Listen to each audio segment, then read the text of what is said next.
So it's late and I realized I didn't actually start the vlog, but I'm reading Welcome Descent by Cam.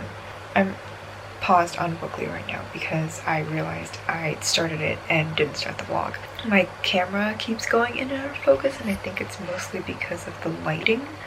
So let me see if there's something I can do to fix that real quick, and I'll be back. Okay, hopefully this is better and it stops going in and out of focus. I don't know if that's gonna happen though. I am reading Cam's book. I started it tonight.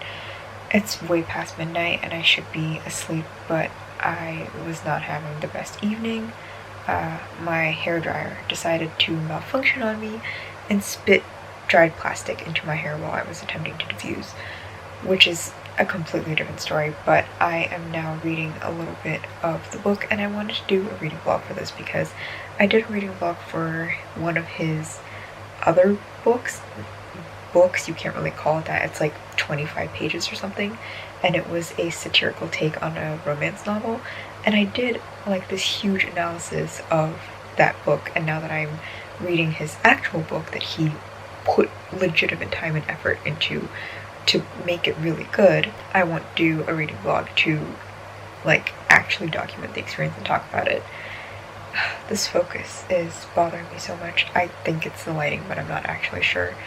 Yeah, I'm not a huge reader of horror, but Cam mostly writes in the horror genre, so I am interested in seeing how I'm going to respond to this book, because I get scared really easily. It's really dumb. Like, I get scared really easily by horror stuff. Like, Supernatural made me scared, and like, granted, the first season's way scarier than pretty much the rest of the show, but like, Supernatural scared me, and I only made it through like the first 18 minutes of The Haunting of Hill House. Is that what it's called? Is that what the Netflix show is called? Whatever it is, I only made it through the first 18 minutes and then I was too scared and I turned it off, and I haven't tried it since, and that was like 3 years ago. So like, I get scared really easily, which is why I think it's going to be interesting for me to read this horror book, because I'm not the target audience at all. I'm enjoying it so far. I'm only like 7 or 8 pages in, but it's good, and this is a great flattering angle for me to start this with, because you can see my double chin and also my hair is up in this, but I wanted to start the vlog before I got further in and realized I never started the vlog. I'm gonna keep reading for a little bit before I go to bed. I just want to unwind and not think about how my hairdryer crapped out on me in like 2 weeks. I'm gonna go back to reading now. Okay, it has been a morning. It's been a day. You can probably hear the rain outside, which I'm hoping makes for a really nice ambient sound. If not, then I apologize.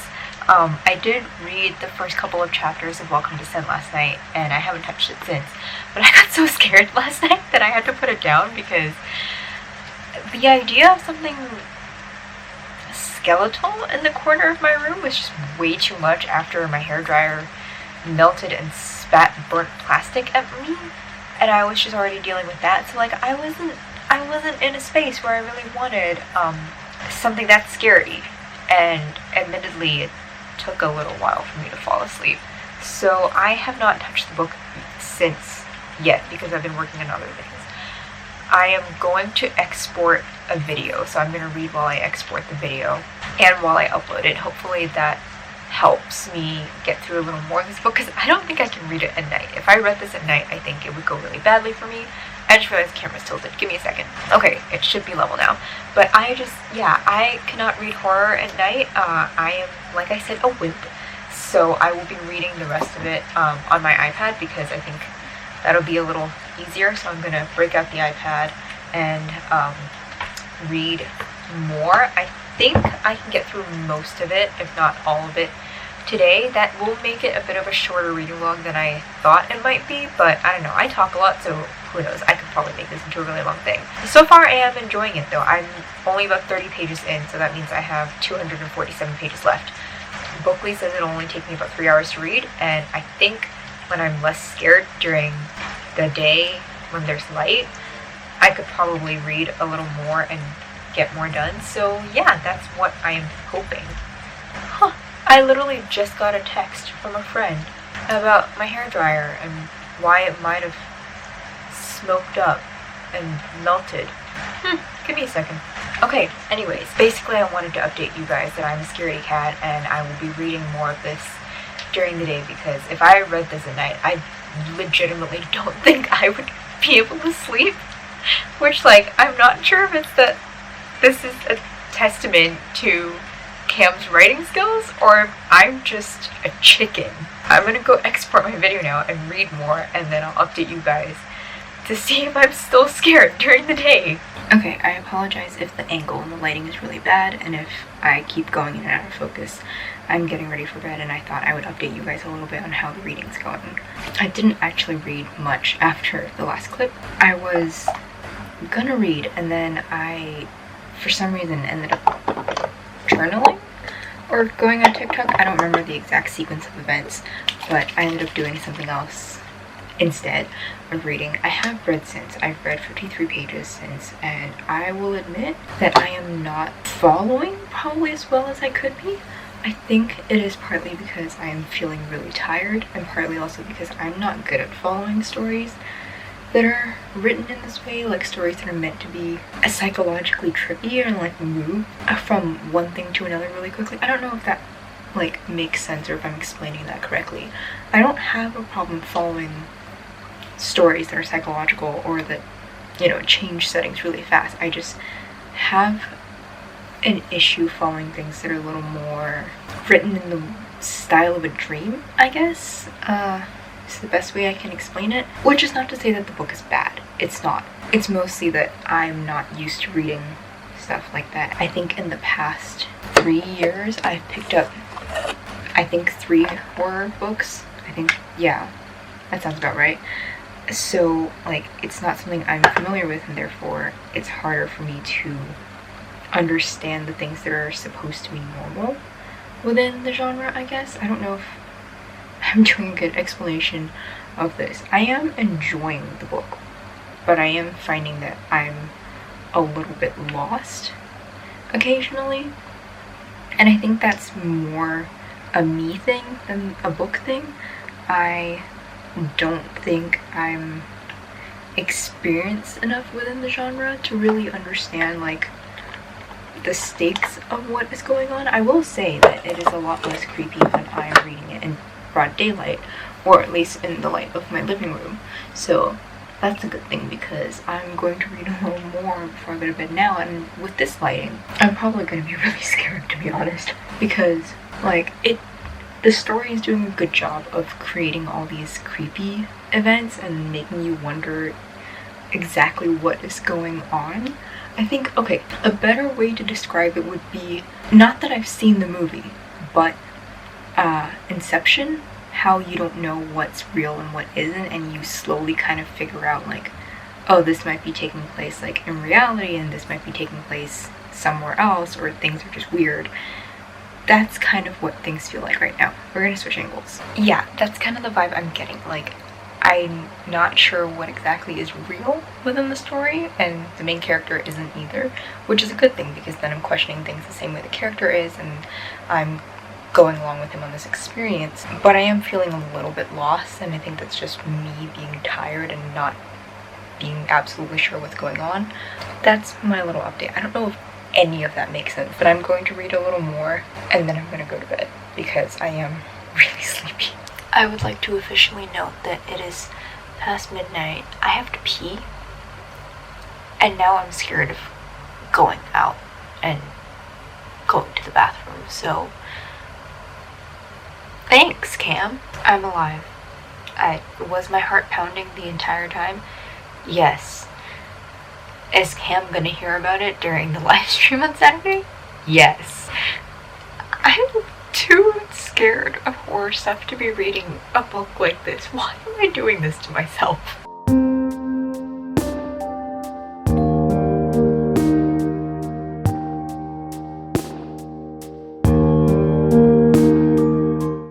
Okay, I'm back in my PJs. Don't mind me. I know I didn't actually film anything today outside of the like 2 little montages. All this to say, I did finish the book. I read through the second half of the book and really enjoyed it. The second half is what got me a little more so than the first half, and while I was reading, I had this nagging feeling that like something, like I had a visual image for something in the book. So part of the book involves the main character Joseph seeing these horrifying figures, and these horrifying figures unhinge their jaws or slowly don't have tendons connecting their jaws to the rest of their face anymore. Basically, like this part of their face like starts hanging and like gets really wide and like blood comes out of it. And I was like, why does this imagery, like why do I have a very specific image in my mind while I'm reading this? Like, what is it from? And then I realized I'm thinking of this image from Attack on Titan. Like, yeah, this photo, this scene, that's what I think of when I read this book and I read the description of people with jaws that are not connected to the rest of their face. It's this photo. So yeah, I do love Attack on Titan, but somehow this book is more horrifying than that picture. I did love the book. I'm giving it a solid 4.5 stars, but I will do like a proper review in the morning. I just wanted to come in real quick and mention that yes, I did finish the book. Yes, I really enjoyed it. May or may not have nightmares tonight. We'll see about that. And if I do have nightmares about it tonight, Cam will hear about it tomorrow. That is all that I have to say for now, and I will give you guys like a full wrap up in the morning. I know this is a shorter video, but I will be talking a lot more in the wrap up portion, so don't worry about that. Let's talk about the book. Before I get any further into this, I do want to mention that there are trigger warnings for this. There are trigger warnings for graphic and sexual violence, hateful language, alcoholism, and self-harm. So if those are things you avoid, do not read this book. Cam was very specific and upfront in his book in the beginning where he mentions all these trigger warnings, and I just want to put it out there. The second half of it was a wild ride. But before we talk about the second half, let's go back to the first half of the book.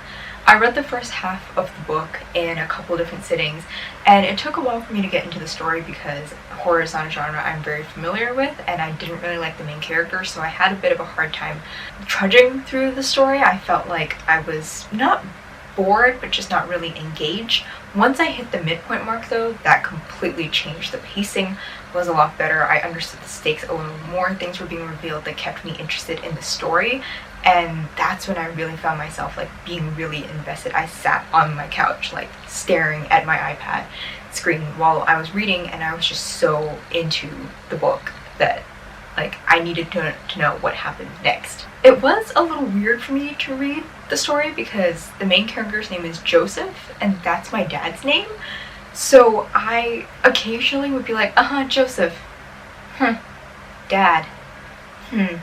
Not really a connection I wanted to make, but it's also a very common name, so like I can't really like it made me feel weird occasionally knowing that the main character shared a name with my dad, because the main character's name gets repeated a lot throughout the story, and I was just like, it's kind of weird just seeing my dad's name over and over and over again throughout a book. But that aside, for my first horror book, I think it was good. The horror books that I've read in the past tend to be more mysteries than horror. Like this year I read Wilder Girls, which I really didn't like. Last year I read The Green Mile, which I also really didn't like. I think there was another horror book I read at some point. I don't remember if I liked it. And then like 5 or 6 years ago I read another one that was a psychological horror, and I really enjoyed that one. This book, Welcome to Scent, is also more on the side of psychological horror, and I think I enjoy that a lot more. I was very invested in figuring out what was real and what wasn't. Throughout the book you get the sense that even though you're being told what the main character's life is like, he's not always telling the truth, and as he spends more days being cooped up in the storm that's raging outside, you kind of start to see, okay, there are cracks in what he's telling us. Things aren't exactly what they seem, and it affects pretty much everything that's going on around him. He has to deal with the mess he's made of his life, and that is literally killing him. This is not a book for everyone. I was quite uncomfortable in some scenes where there was very, very graphic violence, because I am not a fan of that, which is generally why I don't go into horror that much. I was very uncomfortable with one scene in particular that involved sucking of blood. it made me incredibly uncomfortable, and that was one of the reasons why I ended up going to bed after I finished that chapter, because I just...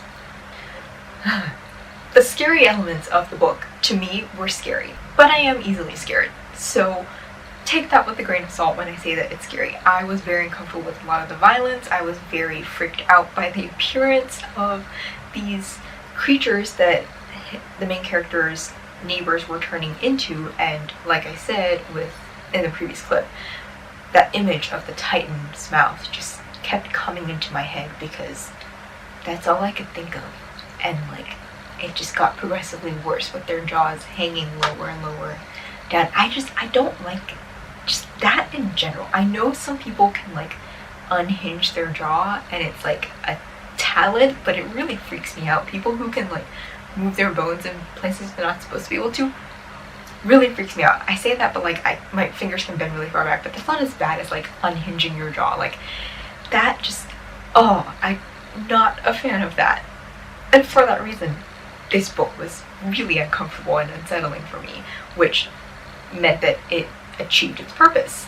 Do I think more experienced horror readers will be scared by this? Probably not. You might feel a little uncomfortable, but I don't think it's quite that element of being scary just yet. There are some scenes toward the end of the book that I felt were a little more just plain disturbing rather than scary, and that's where I also had a little bit of trouble getting through the scene because I was just so almost nauseated by what was going on the page. So it is a little more on the violent side than necessarily the horror side, but the introduction of these monstrous characters is well done, and I think the first scene where you really interact with a character like that was very well done. After that first scene with a monstrous character, I just kind of looked around my room just to make sure that I was actually alone and there wasn't anyone weird lurking around in my room, and I wasn't so sure about turning off the lights, and I was a little nervous about having nightmares. I haven't had any nightmares so far. That's not to say it won't happen, but so far I've been okay. I think what I enjoyed about this book was less about the horror and more about the process of dealing with your inner demons and your own personal trauma. There's a lot of emphasis about taking responsibility for your actions instead of running away from them, and that's something I tend to like in stories a lot. The main character is an asshole. He knows he's an asshole, and he's intentionally so because of an image that he wants to project, but when he has so much that's suddenly taken away from him, he has to kind of come to terms with the consequences of everything that he's done that led up to this moment. And I liked the way the book forced him to go through things that he was unwilling to go through. The premise of being stuck inside and not being able to leave and having to deal with all the things that haunt you from your past is a very terrifying thing no matter what kind of setting you put it in. Just being stuck anywhere and not being able to leave, that in and of itself is pretty scary. Adding in the fact that your neighbors are suddenly turning into monstrous creatures trying to kill you, and that you are seemingly reliving a very similar day, and that everything around you is basically going to shit at the same time. There were a few instances in which I felt like the story was leaning a little more onto the telling side instead of showing. I think that's a problem that kind of comes about a little more with third person, because you are effectively telling the reader a lot of what they know about the characters. I have seen that done really well in third person, and I actually really enjoy reading in third person, but I think this is one of those instances in which it occasionally was a bit of a hit or miss. I did like being told things a little more, I think because I'm new to the genre and I wanted an expectation to be set for me, and being told what things were helped me get through the story a little more. People who are more experienced with the genre might not like that as much, or if you just don't really like being told as much and you much prefer being shown things, I think that this is worth noting. Like I said earlier, the second half of the story is what really got to me and really made me feel like I was invested in finding out what would happen next. Everything that I thought I knew about the book was being challenged, and I really enjoyed that. I liked wondering if what I knew was actually the truth, and if I was being misled by the main character or by other people or even by the story itself. The fact that Cam was able to make me genuinely wonder so much about what was true and what wasn't is a testament to his skill, because I'm usually very good at figuring these things out. I have read a lot of mysteries, and so I tend to know when things aren't quite right, but this really had me guessing, and I loved the turns that this took where I wasn't able to just guess or know these things. The last, 8 chapters in particular were what really got to me, and I just sat there and I had to read everything at once. I couldn't put it down. I just really wanted to get to the end to figure out what was going on, and also to see how the story ended. It was a wild ride near the end. I could not put this down, and that was something I ended up really enjoying. Even though it was a slow start, I did feel like I was being rewarded by the end of it. Also, that epilogue, that was a really good epilogue. I started it not being sure what was going on, but by the end of that epilogue, it was really good. And if I'm thinking about anything when it comes to that book, that epilogue is what comes to mind first, because it was really well done. This is one of those books that I think is gonna be a hit or miss for people. You're either going to really enjoy it or you're not going to. It's a little bit to do with storytelling, a little bit to do with the story itself, and just the kind of reader you are. I don't think it's the kind of book that I would widely recommend to other people. I think this is a very specific niche of incredibly violent psychological horror that not every reader is comfortable with. Even if you are someone who really enjoys the horror genre, some people prefer more of the supernatural, paranormal elements of horror as opposed to intense graphic violence. So while I really enjoyed this book and ended up giving it a 4.5 stars, I don't think that's going to be the case for everyone, and I think you do need to do a little bit of research and look up a couple of other reviews before you make a decision about whether or not you're going to read this. And if you are going to read this, know that it might not be everyone's cup of tea just because of the nature of the storytelling. So as far as my first experience reading real horror, or not first, we'll go with most recent experience of reading horror, I did really enjoy this book. I had a great time doing this, and I liked that I was able to support a fellow writer and someone who I look up to quite a lot. And if you're wondering, no, Cam's not paying me to say these nice things. I enjoy seeing other writers go from writer to author. I think that's a step that a lot of us who write stories are a little bit afraid to take, and Cam just put his story out into the world. I like that I was able to watch part of his journey in coming up with the idea, writing the story, editing it, and putting it out into the world.